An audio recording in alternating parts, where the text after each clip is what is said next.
Hi, folks, this is Abel James, and thanks so much for listening to and watching the Fat Burning Man Show, where we talk about real food and real results. Today's episode of the show is with someone who you folks have been asking for a long time. He's the author of the #1 New York Times bestseller, Grain Brain, Dr. David Perlmutter. And this is a great conversation. This is one of the most fun shows I've done in a long time, so stay tuned for that. Before we get to the show, I have a couple of really exciting announcements. The first one is pretty nuts. So I just mentioned to you guys that now the Fat Burning Man Show is available as a video podcast, and you can subscribe to that feed and watch all of the talking heads in action. But the craziest thing just happened. Jonathan Baylor, who's going to be on the show coming up in the next few weeks, he called me up today and he said, "Have you seen the podcast charts lately? You just broke them." And so the video podcast is #1 today in all of iTunes in health. The audio podcast of the Fat Burning Man Show is #9. So right now we have 2 in the top 10 in the entire United States. It's absolutely ridiculous, but I really appreciate all the support, and I can't thank you enough. It really has been, in large part, been due to your reviews. So thank you so much for leaving your feedback on the iTunes marketplace. And if you haven't yet left a review, I'd really appreciate it. A second piece of very exciting news is that we have just released the new version of the Fat Burning Chef e-cookbook. We're already getting awesome feedback from people who have been cooking up the recipes in it. What it is basically, I decided that I really wanted to do something collaborative with a lot of the other people who have been on the show and are popular, authors, cooks, and bloggers, and other people who are totally into making real food. Get them together, take some of their best recipes, and provide them for you guys all in one place. We made a quick little clip, about a 1-minute long cartoon that explains exactly what Fat Burning Chef is. Check it out. Meet Jane. Jane knows she's supposed to eat right, but it's been one heck of a long day and she's short on time to cook a healthy, delicious dinner. Jane knows she can get lean by choking down reheated chicken breast and steamed broccoli 6 times a day for the next 3 months, but that doesn't sound like very much fun. Fortunately, Jane's in luck because her friend just sent her a collection of over 150 quick and easy recipes that just so happen to keep the pounds off. It's called the Fat Burning Chef. And through the magic of the interwebs, this handy, interactive digital cookbook beams straight to you instantly. And since it lives on your iPhone, iPad, Droid, computer, or other gizmo, you'll never be without quick and easy fat-burning meals. But it's not just about mouth-watering recipes.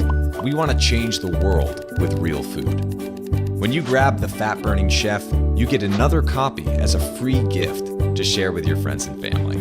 So if you're short on time and want to know what's for dinner tonight, head on over to fatburningchef.com and we'll fix you right up. Bon appetit, Jane.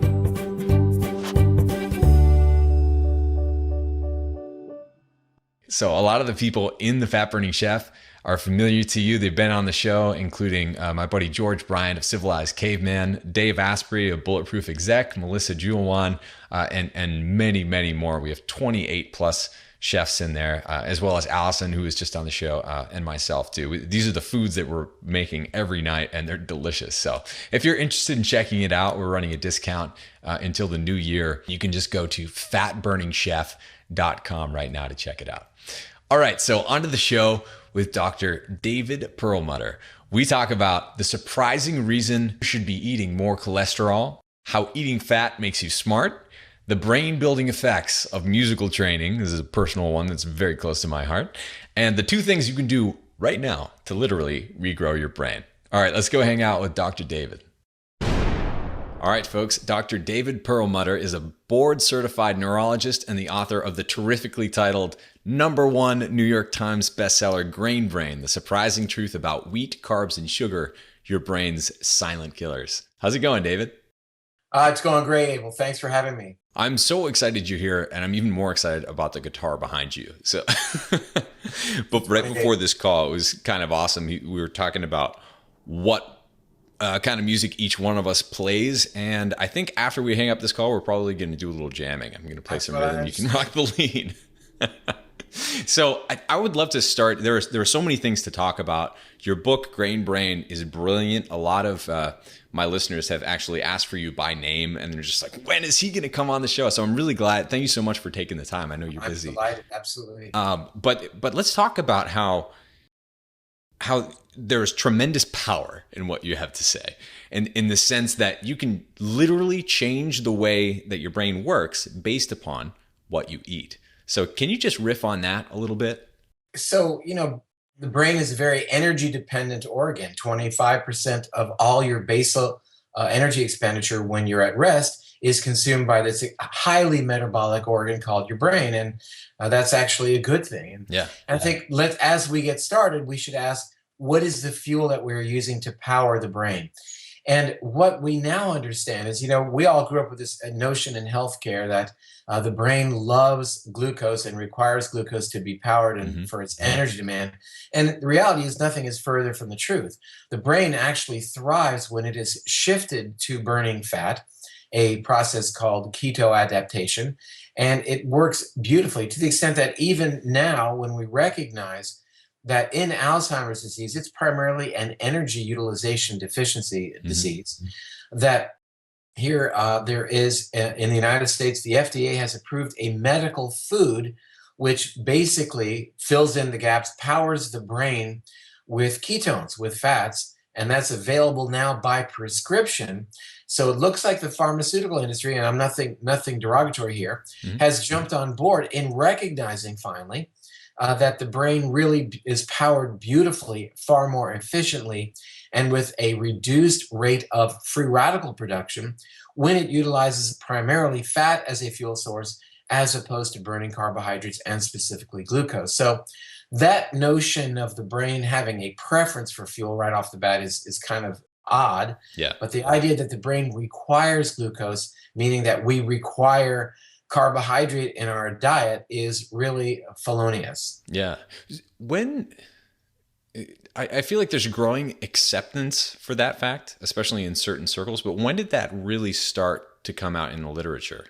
Well, in the literature, probably at least 15 years ago. I mean, by researchers like Dr. Mark Mattson and others who've recognized that, in fact, fat is a superfuel for the brain, that things like beta hydroxybutyrate, which is formed through the process of beta oxidation of fatty acids in the liver, provides an incredibly powerful fuel source for the brain, to the extent that the brain functions far more efficiently and even allows its mitochondria to replicate new and better mitochondria to share the load of energy production. It's really kind of an exciting new paradigm, again, the past decade or so. But beyond that, when you're on this type of diet, a ketogenic diet, some other very important things happen. Beyond just allowing the mitochondria to produce energy, ATP molecules, more efficiently, this diet, ketogenic diet, leads to what we call mitochondrial biogenesis, meaning the growth of new mitochondria. And who couldn't use more mitochondria to carry the load?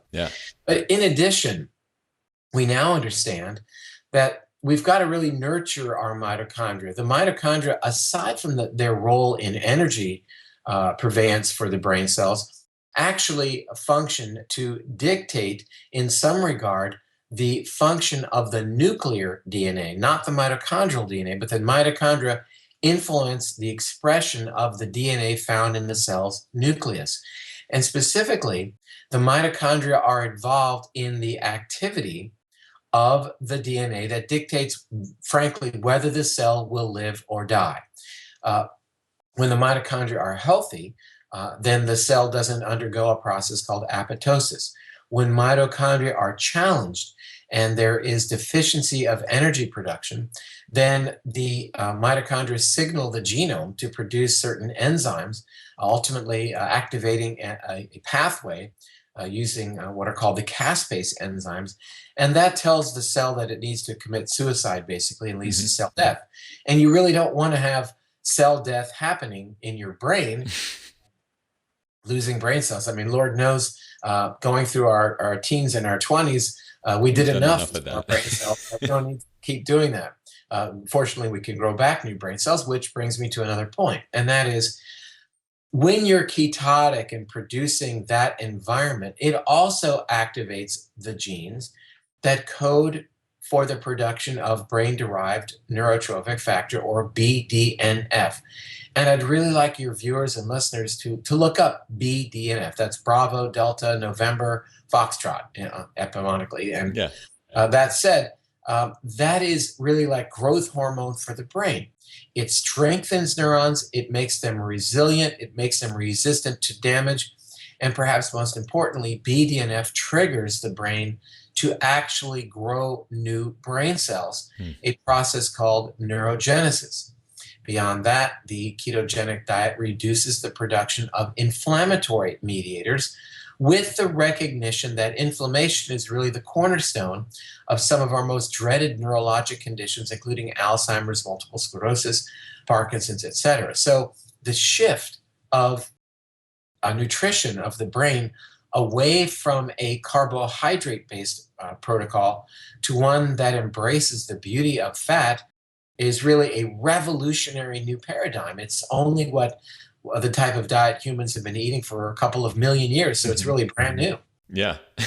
That's so interesting. That's the short answer to your question.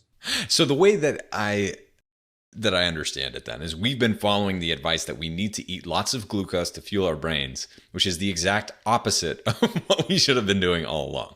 Well, we've never been on that diet. I mean, Here we are, for 99.9% of our time on this planet, we've been on a gluten-free, low-carb, high-fat diet. And now all of a sudden, since 1992, when the government says we should all be cutting out fat and eating more carbs, who gave us that information? It really came from the U.S. Department of Agriculture, whose job it is to sell more grain. Yeah. So, and corn, where high fructose corn syrup comes from. It's the death of us. Since 1992, 10 years later, the rates of diabetes in America went up threefold when we cut out fat and substituted these ridiculous carbohydrates for the healthful, wonderful fats that we have been consuming for a couple of million years. Now we're going to do better because the U.S. Department of Agriculture tells us so. And then we see what are the health consequences. And the reason I stress the diabetes part is because when you become a type 2 diabetic, which is diet-induced diabetes, you've doubled your risk for becoming an Alzheimer's patient, a disease for which there is no treatment. Becoming an Alzheimer's patient then, being related to diabetes, being related to your diet, therefore draws this connection between the food that you eat and risk for becoming demented. And that's a very powerful connection. Yeah. So when people hear about this, it's one thing to understand it intellectually, but what does it look like? Could you follow the path of someone who eats in a fat adapted state over the course of their lifetime compared to someone who eats basically fueling their brain with carbs over the course of their lifetime? Well, if you want to see what it looks like to fuel your brain with carbs or fuel your entire body with carbohydrates, you have to go no further than your nearest airport. So the next time you take a trip and you're waiting for your flight, just watch the people passing by. And they always seem to pass by under a sign that says terminal at the airport. And that to me really just so well characterizes Americans are in awful condition, awful shape. The physiology of Americans is absolutely dreadful. We're being crippled economically by the healthcare dollars that are being expended for the diseases that are caused by our maladaptive dietary choices that are coming from what we are being told to eat. So it is, there's this big debate right now about the healthcare initiative, the Affordable Care Act. And the reality is that as far as being a healthcare initiative, it has absolutely nothing to do with health. It's all about what to do when people get sick. Yeah. Will they have insurance that will cover their illnesses and their hospitalizations, et cetera?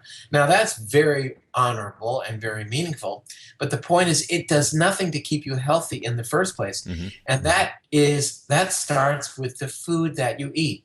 And the idea that your food can influence your health, that's brand new as well. That was just published by Dr. Hippocrates just 2,000 years ago. So, in the PBS special I mentioned before we did this interview that I've been going around the country doing a PBS special. And I start off that special with a picture of my dog. And people are going, is this random? Where did this come from? And I explained that, our dog was sick. He was losing his fur. We took him to the vet. And the first question that she asked us was, what are you feeding your dog? Mm-hmm. And we responded, no big deal. And I was thinking two things. Number one, if that was the first question your doctor were to ask you, number one, you'd be surprised. Number two, you'd be probably offended. Mm-hmm. I mean, my goodness, I just want you to give me a prescription for something so I can go home. And the other thing is, we totally think that's cool with respect to our pets. The first question the vet says, what are you feeding your animal? We answer because obviously it's very, very important. Mm-hmm. Why is it not important for you and me? Isn't that such an interesting disconnect? And a similar thing happens when people will go out and walk their dog, but they won't, if they don't have a dog, go outside at all. Right. We have tried to scientize our food as if science is going to somehow make it better. That infant formula will somehow be better than breast milk. That dietary supplements are somehow going to take the place of what we would normally have gotten from food. And the reality is that's just absolute fantasy. Yeah. That your food matters more than anything you can do with respect to your health moment to moment, and your food is hugely influential in changing for a better, hopefully, way, the way that your genes express themselves. Mm-hmm. Back when I was in medical school, we were told that our DNA was hardwired, that it pretty well described who and what we would be, and it was a one-way street. DNA to protein to physiology, basically. We now understand quite readily that the genes that we contain, our genome, our book of life, is influenced moment to moment by our specific lifestyle choices, most importantly food. That the food that we choose to consume dramatically modifies our gene expression, and that more than 70% of our genes that have a role to play in health and longevity are under our direct control based upon our food and lifestyle choices, including exercise and sleep and the emotional experiences that we choose to experience or not. Yeah. So what do we do about this? Because my story, and a lot of my listeners are familiar with this, but when I went into the doctor in my early 20s, I was rapidly gaining weight, getting high blood pressure. My thyroid was crapping out, and had a lot of issues that were just completely unacceptable for someone who was my age. But and looking to be healthy too, right? I'm sorry? And you were looking to be healthy. Oh yes, I was trying with all of my heart to be healthy, and it was really interesting because the things that I was doing, following my doctor's advice to be healthy, were in fact the things that were making me sick in a lot of these cases. Well, So I understand that, and so then you learned that, and the word doctor doesn't mean healer. yeah, The word doctor actually means teacher, and that's the mission here. The mission is to get out, and as I wrote in Grain Brain, that book is the essence of the most well-respected, peer-reviewed journal citations that are available as we have this conversation. So it's not to say, well, we should all be on a paleo kind of diet because that's what our genome evolved to accept. That's great. That's one absolute important leg of the stool. Mm-hmm. The second leg of the three-legged stool is that's where current science is in terms of its recommendation. And the third leg of that stool for me is, what do I see in my clinical practice every single day in terms of making these changes in people's diets and then seeing the results. Seeing things like various illnesses and problems that have been affecting people for 10, 20, 30 years suddenly go away with nothing more than a simple dietary change.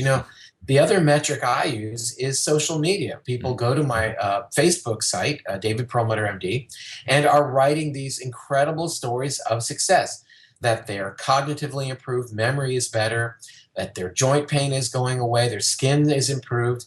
And by the way, losing 20, 30 pounds and not even trying, based upon finally giving back to your body what it has been so desperate for all of these years. Yeah. And it's so interesting because I think a lot of people can relate to being in that position where they go into the doctor, things are falling apart, they're expecting a prescription. I remember when I was there, it was it was basically this conversation that was something like, well, I'm running 30 plus miles a week. I'm eating almost zero dietary cholesterol. Right. Yeah, super low fat diet. I'm basically starving myself. And they would kind of say, well, if you're putting on weight, your blood pressure is getting worse, your heart's getting worse, all of these numbers are bad. You're not doing it enough. You need to do more running. You need to eat less fat. You need to eat more carbs, more whole grains. And it was at one point, and it took literally my house burning down for me to kind of reevaluate my whole situation and what advice I was taking. But it occurred to me that that's absolute lunacy, what I was doing. And the fact that basically every time I went in there was another prescription or two that I was supposed to be filling out. And it just breaks your heart, as a physician, to see what is the play of that recommendation. And what is really heart-wrenching is it's still being told to patients that, they're being told, you've just got to cut your dietary fat and keep cutting your dietary fat. I mean, I think Dr. Dean Ornish is a wonderful man, done some great work, but his diet doesn't make sense. And in fact, there was a head-to-head comparison. There was a study published in the Journal of the American Medical Association called the A to Z study. It was published in 2007. The A stood for Atkins, 2 traditional, O Ornish, and Z was Zone. And basically, the big outliers here were the Atkins diet on one side being very low carb and high fat, and the Ornish program on the other side being very low fat and high in carb. And this was an interventional trial in women, and it demonstrated that, in fact, those women eating more fat lost more weight, had a better lipid profile across the board, lower triglycerides, better ratios. And this was also confirmed in the New England Journal of Medicine in July of 2008 in a trial called Weight Loss with a Low Carbohydrate Mediterranean or Low Fat Diet. Across the board, who lost the most weight? Those people eating the most fat. Who kept off the most weight? Those people eating the most fat. Who had better insulin response? Who had better control of blood pressure?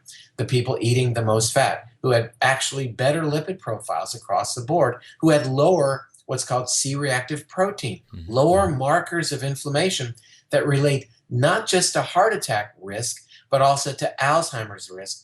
Those people ate high levels of fat and low levels of carbohydrate. In April of this year, published in the same journal, the New England Journal of Medicine, was a comparison interventional trial looking at the standard American diet compared to the Mediterranean diet, compared to the third group, which was the Mediterranean diet with a lot more fat added. And the endpoints of the trial, it's actually very interesting, were one of 3 endpoints. Either you had a stroke, a heart attack, or you were dead. And those are the endpoints. And what was published in the spring of 2013 was the fact that they had to stop the trial because the people eating the most fat had an incredible 30% reduction of the endpoints of stroke, heart attack, or death. They had to stop the trial because it wasn't fair to the people participating in the trial who were on the other 2 diets. They said, look, these results are so astounding. Here's what the results are. Those eating the most fat are improving, doing so much better. We can't ethically continue this study. So that's the science. And whether people's mainstream doctors want to embrace it or not, people tend to be down on what they are not up on. And, again, this is where our current level of science is in the field of nutritional influences on whole body health, and specifically as it relates to brain health. In the Journal of Alzheimer's Disease, in January of 2012, there was a fascinating report published by the Mayo Clinic, very well respected. And they determined that those individuals consuming a high-carb diet had about an 89% increase for developing dementia. Those elderly individuals eating the most fat, the dreaded fat, had a 44% reduction in becoming demented. Wow. Those having the highest consumption of the dreaded saturated fat had about a 35% reduction in becoming demented. So when we recognize that saturated fat and total fat is so desperately important for the brain, it really turns upside down, literally, these recommendations that we've been hearing for so long, recommendations that were really codified in 1992 in terms of governmental recommendations, followed 2 years later by the American Heart Association and the American Diabetes Association, telling us cut out the fat and eat more carbs. And, the word bogus is not a scientific term, but to me, that's what comes to mind, because it's not, number one, what we've ever done historically, and that matters. And number two, it's not what the science is recommending. And these are the references that I've just quoted to you. This is our most well-respected literature that's telling us eat more fat and cut down on the brain damaging, heart damaging, immune damaging, cancer risk increasing carbohydrates. So, I mean, you're so eloquent and you know your stuff. Why don't people know this? I hear this so often from people who don't really, drink our Kool-Aid, who say, well, there's no science that supports, or I haven't seen science that supports a low carb diet, paleo diet, ancestral diet, high fat diet, or anything else like that. That's not what the science says. And that's what they say. How can they get away with saying that? Oh, you can say whatever you want. I guess that's true. One of the places I look, my book is on Amazon, and there are comments listed on Amazon, and people say exactly that. Oh, the brain needs glucose, and the science is clear that you should be on a low-fat diet. Well, that's not what the science says. And this is the most well-respected peer-reviewed literature telling us that this matters a whole heck of a lot. A wonderful article appeared in the New England Journal of Medicine, August 8th, 2013, if you want to have people want to look it up. And it was a measurement of individuals came into the study. They measured their fasting blood sugar. They followed them over a number of years to determine who became demented. What's your fasting blood sugar? Who became demented? They found a perfect correlation between fasting blood sugar and risk for dementia. The higher the fasting blood sugar, the greater your risk for dementia. But what was astounding was the fact that there was already a substantial increased risk of dementia, even at blood sugar levels of like 105 and 110, wow, where your doctor is going to say, hey, that's totally fine. Don't worry about it. You're not diabetic. So these were blood sugar levels way below the diabetes range that are already correlated with risk for developing dementia. So I think that we have to ask ourselves, what is not normal in terms of what we tell our patients, and strive for what is normal? What is ideal? What is the best recommendation that we can make to our patients? And that has absolutely nothing to do with a blood sugar of 100 to 105, 110. That isn't good enough. While that is normal means average. That's nowhere near ideal. We've got to drive the blood sugar lower. Just this 2 months ago in October, in the journal Neurology, put out by the American Academy of Neurology. That's the most well-respected neurology journal perhaps on the planet, was a fascinating article that demonstrated right off the bat memory function is directly related to blood sugar levels. In other words, your memory function declines as your blood sugar rises. And these are low levels, again, 105, 110.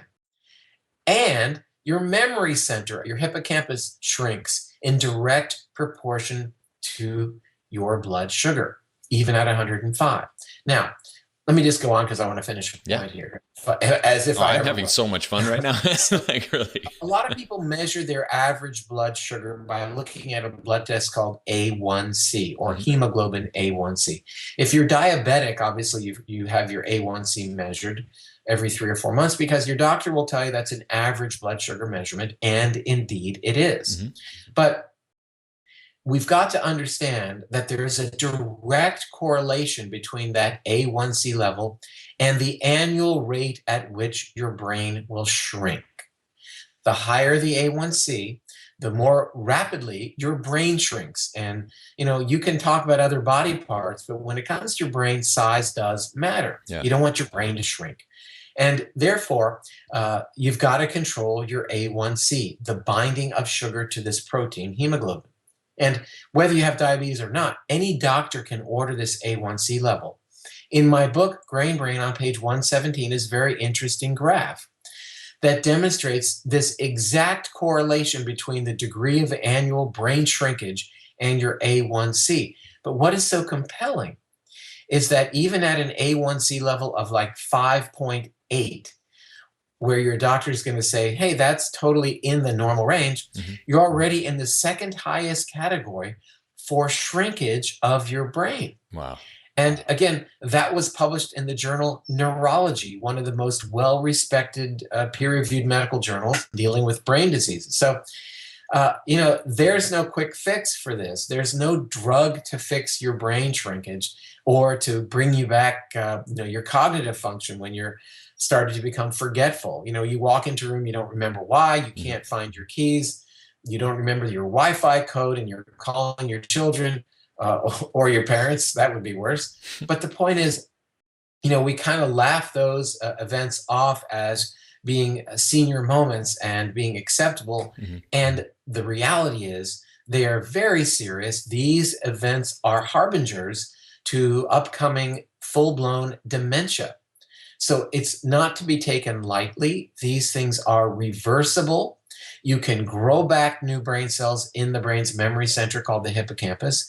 And, and those techniques are non-pharmaceutical. And, I'm sure we'll talk about that at some point. Can we talk about it right now? Yeah, because it's very clear that we're all, or most of us anyway, especially in America and countries that live like America, we're in trouble. What I'm going to do while you talk for a second, I'm going to actually pull up that graph. And nice. We'll see. I think I can find it. Go ahead. Thank you. Yeah. So we're in trouble. Hopefully we can get this message out as soon as possible, but I'm sure there's going to be some lag time. What do we do in the graph? Oh yeah, there. Oh my gosh. That does look like a perfect correlation right there. Look at that 3D graph. Correlates annual brain shrinkage to the hemoglobin A1C. Yeah. That's a laboratory study that every doctor can perform. And it's as this came from the journal Neurology. I put it in my book, Grain Brain, because that's where we are in terms of current science. Yeah. So, but here's what's so darn empowering. You can reverse that process and you can grow back your hippocampus. You can regenerate your memory function, and you can grow by growing back the cells in your hippocampus, a process called neurogenesis, which is occurring in you and me right this moment. If you're 80 years of age or 90 years of age, it's still happening. And you can enhance that process of the regrowth of brain cells by getting aerobic exercise and taking a nutritional supplement that has in it the omega-3 called DHA. To be clear, I didn't say DHEA. I'm talking about DHA, docosahexaenoic acid. And if you choose not to take it as a supplement, then you'll eat wild fish, fatty fish, not farm-raised. And that triggers your DNA to make a chemical that will then turn on the growth of brain cells. And that's pretty darn exciting. So does that make you smarter? What does that do? Well, I'm not sure, we have to define smart. Right. What has been demonstrated in the Scandinavian literature, actually, no, I was a study from the University of Pittsburgh, is actually regrow the hippocampus. Three things were studied in the one particular study that I'm mentioning. And number one was it increased the level of brain-derived neurotrophic factor, which is the growth hormone for the brain. This is just from exercise, by the way. Number two, it improved memory function in 1 year. And number three, it led to an increased size of the hippocampus as measured on a special type of MRI scan. These individuals who participated in the trial, they had a brain MRI scan at the beginning of the trial. One group was told to stretch each day. The other group was given aerobic exercise. The group that stretched, I'm not saying there's anything wrong with yoga and stretching. It's wonderful. But the group that did not do aerobics and simply stretched had a decline in memory function, had shrinkage of their brain's memory center, which is kind of typical, as opposed to the group that did the aerobics, in which memory function actually improved and the hippocampus increased in size. We're all under this notion that we get our, whatever that finite number of brain cells is by the time we are 18 or 19 of 100 billion. And that from that point on, it's That a wasn't my skip. peak. Yeah. And then, every time you drink a beer, well, that's 20,000 brain cells and you're just on the skids. Hmm. The reality is, you don't have to accept that. You can turn that around and grow back new brain cells. So you can expand your memory function and actually strengthen your brain's memory center, the hippocampus, by taking some DHA and exercising aerobically. Who knew? I mean, I think that's very, very empowering. And again, that's the mission here. That's your mission. Hmm. And that's why we're doing this. It's simply to give out this information. There's nothing proprietary about what it is that I'm saying. No one owns it. The knowledge isn't quite ubiquitous. It's you ask why nobody talks about this, because it's precisely for that reason that no one can own it, no one can put a patent on it, and therefore it's not going to be advertised on the evening news. Yeah. I was just talking to someone about this on an interview earlier today about how if you could put fasting in a pill, it would sell like hotcakes. It would take over the world. Well, no question. And some of the things that fasting does for human physiology is actually available to us. I mean, we know that certain nutritional supplements do, in fact, activate certain gene pathways that are similar to what are activated when we fast. Things like turmeric and resveratrol, DHA, and aerobic exercise mimic the effect of fasting in terms of the mitochondrial response and in terms of acting epigenetically, in other words, modifying gene expression. Yeah. And it's so cool, but it's quite a quandary when it comes to getting your message out there, because if you follow the money and you come back to fasting, not many people are going to be throwing loads of money at something that says consume no products and you'll do better. Really. But, the message here is give your genome what it has always gotten. Abel, your genome, my genome has not really changed in about 50 to 70,000 years. And suddenly the only thing that has changed are the epigenetic factors, how we influence the expression of our DNA. And that has changed a whole heck of a lot. And there's no mystery why, for the first time in history, our children's generation's longevity is less than ours. For the first time in history, we've now reached the top of the curve, and now longevity predicted for our children is going to be less than ours. Yeah. And that's a very, very scary proposition, number one. And to me, it says that we've really done a disservice to the next generation by not giving them what they've desperately needed. It's heartbreaking, but I think to your point earlier, it's not hopeless. You can reverse a lot of the problems. The mission here is let's light the single candle and draw to that single candle those who are interested, as opposed to cursing the darkness. I must say, from time to time, you have to kind of curse the darkness a little bit in terms of what people are told to eat and these governmental recommendations about how people should choose their foods. I'm not saying cursing the darkness, but it's wrong. It always reminds me of the movie, The Poseidon Adventure. Remember, the cruise ship flips over, and then Gene Hackman and his pals tell everybody, no, we've got to go up, because that little boy says, no, we got to go up, Captain, and to get to the top of the boat, which is now it was the bottom of the boat, because then that's where they're going to rescue them. And Gene Hackman is a minister. He's telling everybody, you're going the wrong way. Please come this way. This is your way to salvation. I mean, there's a bit of a religious overtone there, obviously. Sure. But these people say, no, my doctor said to cut back on dietary fats, and they go straight to the bottom and they perish. I mean, that's a bit of a drama there. But I think it really serves to very well characterize my sense as to what is happening to people who do not get this message and are maintaining a diet that is so maladaptive to our genome. Yeah. Can we talk about that in a little more specificity? Because I get a lot of questions about, are you advocating to be in ketosis all of the time, or are you saying we should be fat adapted or keto adapted and not necessarily in ketosis? Keto adapted, fat adapted is really the extreme of what it is I'm talking about. And I think in an ideal situation, that's a terrific place to be. Now, I fully recognize that most of the individuals who are following the program we outlined in Grain Brain are not going to be that fully adapted to the program or following of the program. And that said, though, to make them more ketotic than they were, and in fact, you can measure your degree of ketosis by buying a product called Keto Sticks. It's not a prescription. It's basically a stick, and you put a drop of urine on it, and then you measure it against the scale to determine how much your body is burning fat. So you get to a low level of ketosis, which is a wonderful place to be. It's really, as Gary Taubes has told us in Why We Get Fat, that's in his book, and What to Do About It.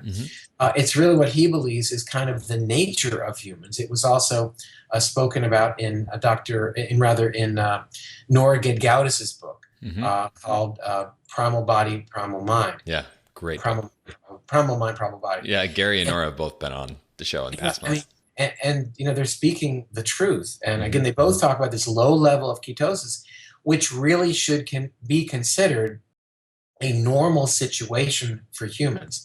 If you don't eat after dinner and go to sleep, when you wake up in the morning, you do have a small degree already of ketosis. It's a great place to be. And, with our patients, I still practice medicine all the time, 5 days a week, seeing, patients all day long. Yeah. 5 days a week. Wow. Well, that's what I do. Yeah. When I'm not doing this with you. Right. When you're not writing #1 New York Times bestsellers, that's what you do. I do that on the weekends. Thank goodness for coffee. But that said, the idea that, this mild level of ketosis is physiologic. And when people begin to experience that, they get back to a cognitive state, a clarity state mentally that they haven't experienced for decades, because all of a sudden they're powering their brain with ketones and less carbohydrate, and they experience clarity once again. And for many, it's absolutely an epiphany. So would you describe it more as binary or a sliding scale? Well, I always say that halfway measures work halfway. And in an ideal world, it would be binary. And to explain, Abel, for the viewers, meaning all or none, basically, 0 or 1 in the code. But I would say that no one's going to be perfect, you and I'm sure included. But the more of this that you follow, the less carbohydrates that you consume, the more you favor eating higher good fat foods like eggs, for example, and grass-fed beef, but mostly concentrating on vegetables. This isn't a strongly meat-based program, what I am advocating. It is meat when you can get it, that's grass-fed, or wild fish that hasn't been farm-raised, maybe free-range poultry. But by and large, those are considered the side dishes. Those are not the big story here. The big story on the plate are lots of wonderful above ground vegetables, kale, broccoli, the cruciferous vegetables, spinach. All of those wonderful, colorful vegetables should fill the plate, and the animal protein part of that is the garnish, not the main event. When you go to a restaurant, they say, you're going to have the fish, or are you going to have the chicken or the steak? Which one? Well, I'm going to have a plate full of vegetables, and maybe I'll have a piece of one of those 3 choices on the side. And, it brings up the notion of eggs. There's some really new and exciting research on eggs that's just been released, and maybe your viewers are going to be the first to hear it. Eggs have been found to contain a new chemical, which is a brain antioxidant. It's this incredibly important chemical that actually serves as the component from which your body makes vitamin D and all the sex hormones and cortisol, and that chemical is called cholesterol. So this is a wonderful thing that eggs contain that is life-giving. It's brain supportive. I thought it was heart-stopping. Now hold on a second. Not at all. I mean, your body, your heart especially. Yeah. Look, we've made cholesterol. Every cell in the human body's made cholesterol for millions of years. So if cholesterol is bad, then either God or Mother Nature got it wrong, no matter or both. You could say whatever you like. That every cell in your body is making this wonderful life supportive chemical, and now in the last millisecond of our time on this planet, we're told there's something bad about it. Now it's poison. Yeah. Now it's poison. So, when I do vitamin D levels on my patients, and so often these vitamin D levels are in the gutter, levels like 15, 17, and you couple that with the idea that people are taking, I know this is hard to imagine, but taking medicines to get rid of the substance by which your body produces vitamin D, in other words, statin medications that lower cholesterol, then it's no wonder that the vitamin D levels are so low. Vitamin D low being correlated to risk for Parkinson's disease, found to be low in multiple sclerosis, found to be dramatically low in Alzheimer's disease. This vitamin D story is just beginning. We were told, yeah, you need vitamin D to make strong, healthy bones. End of story. And nothing could be further from the truth. Vitamin D isn't even a vitamin by definition. It's a steroid hormone and activates more than 930 genes in human physiology, most of which actually reside in the brain. It's powerfully anti-inflammatory. It is powerfully antioxidant. And so it plays so many roles that it's not surprising that we see that low levels are associated with any number of issues that you can imagine. Why is vitamin D so low? Well, because two reasons. It's made from exposure to sunlight, and generally most people are wearing clothing when they go out for a walk these days. And number two, it's made from cholesterol, and everybody's so dramatic in terms of wanting to lower their cholesterol. Nothing is worse for human physiology. We need cholesterol. Those elderly individuals with the highest level of cholesterol have about a 70% risk reduction for developing dementia. Wow. And about a 45% risk reduction for dying each year. So we've got to rethink the cholesterol idea. Those adults with the lowest cholesterol have a dramatic increased risk for suicide, depression, cognitive issues like memory dysfunction and dementia. So we've got to change the narrative here. I can personally attest that eating the way my doctor's diet, I guess, a few years ago, I definitely experienced a lot of that. It's like an emptiness feeling emotionally almost. It's a breakdown of strength in who you are and willpower in a lot of cases. As soon as you switch over to eating loads of fat, though, it's amazing. It's hard to describe, but it's a balanced feeling. It's almost a confidence. No doubt. I mean, and what you're doing is you're getting your DNA back to where it wanted to be in the first place. Yeah, and so many people I don't think have experienced that. How good it can feel when you are fueling with fat. It's shocking. No doubt. But again, the cornerstone of those things that we dread the most is inflammation. And a diet that's higher in fat and lower in carbs is the perfect diet to reduce inflammation. And so you talked about vitamin D earlier. We've been getting a lot of questions, especially given the season, of what an effective supplementation plan would be for most people. What do you recommend?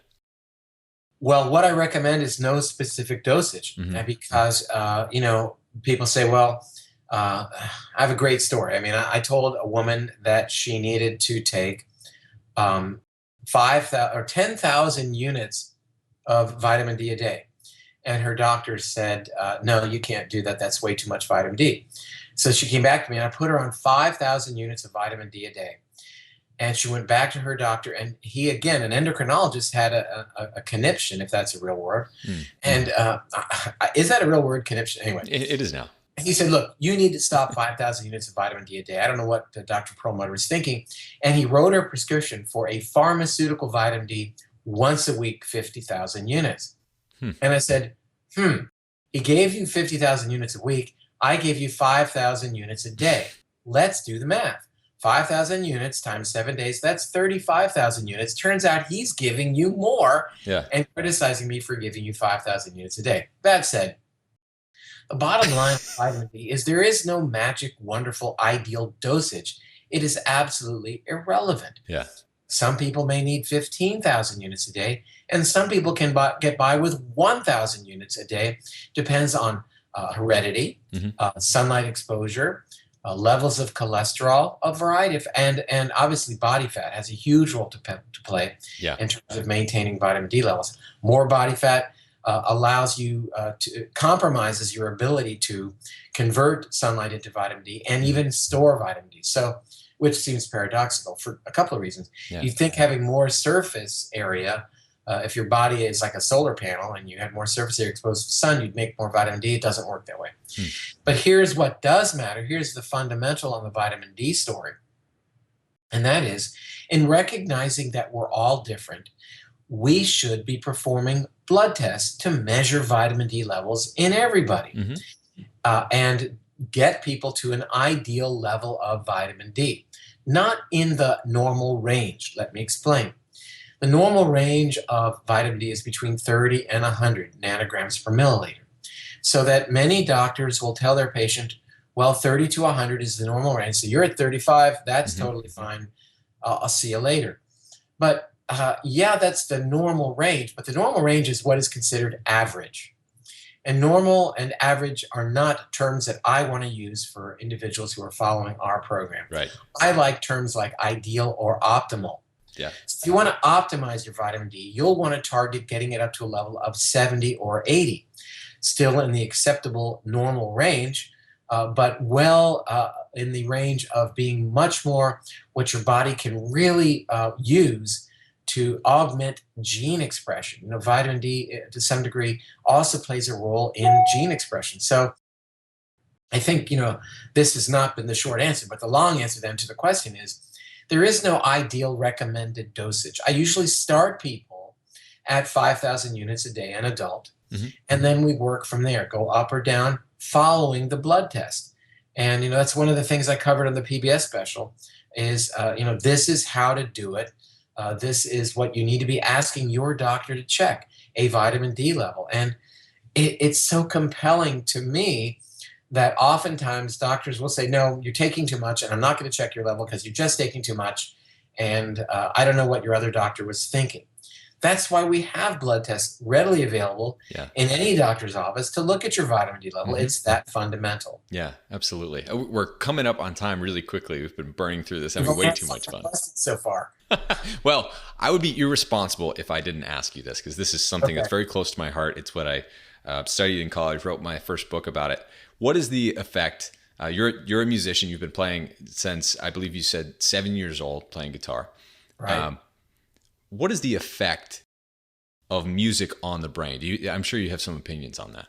Well, I do. In fact, I wrote a book about that too, oddly enough. And I didn't realize that. Cool. I'll check that out. No, it was in my book called Raise a Smarter Child by Kindergarten, because in that book I was, obviously trying to give parents as much information as I could about what can they do for their children to enhance their abilities. Right.